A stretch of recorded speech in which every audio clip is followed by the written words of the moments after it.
اعتبار توڑنے والے کے لیے یہی سزا کافی ہے کہ اس کو زندگی بھر کے لیے خاموشی تحفے میں دے دی جائے۔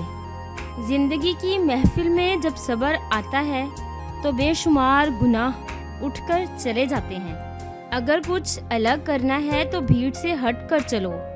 بھیڑ ہمت تو دیتی ہے مگر شناخت چھین لیتی ہے۔ ہم لوگ اتنے بے حس ہیں کہ جب تک خود پہ برا وقت نہ پڑے تب تک دوسروں کی تکلیف سمجھ ہی نہیں پاتے۔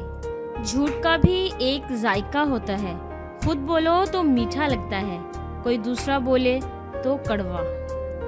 نظر اگر دوسروں کی چیز پر ہو تو اپنی چیز کی قدر کم ہو جاتی ہے۔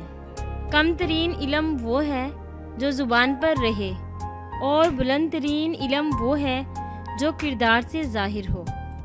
انسان کی ساری پریشانیاں دو باتوں کی وجہ سے ہیں، تقدیر سے زیادہ مانگتا ہے اور وقت سے پہلے مانگتا ہے۔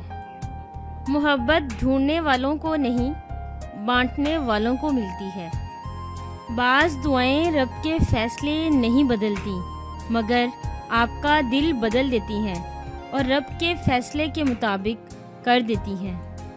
وہ لوگ کبھی تنہا نہیں ہوتے جن کے ساتھ خوبصورت خیالات ہیں۔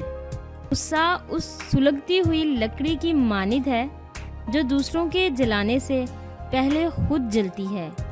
دوسروں کا درد محسوس کریں، اپنے درد میں کمی ہوگی۔ جب آپ کسی سے روٹھ کر نفرت سے بات کرو گے اور پھر بھی وہ اس کا جواب محبت سے دے تو سمجھ جانا کہ وہ آپ کو خود سے زیادہ پیار کرتا ہے۔ کچھ زخم انسان کے کبھی نہیں بھرتے، بس انسان اس کو چھپانے کا سلیقہ سیکھ جاتا ہے۔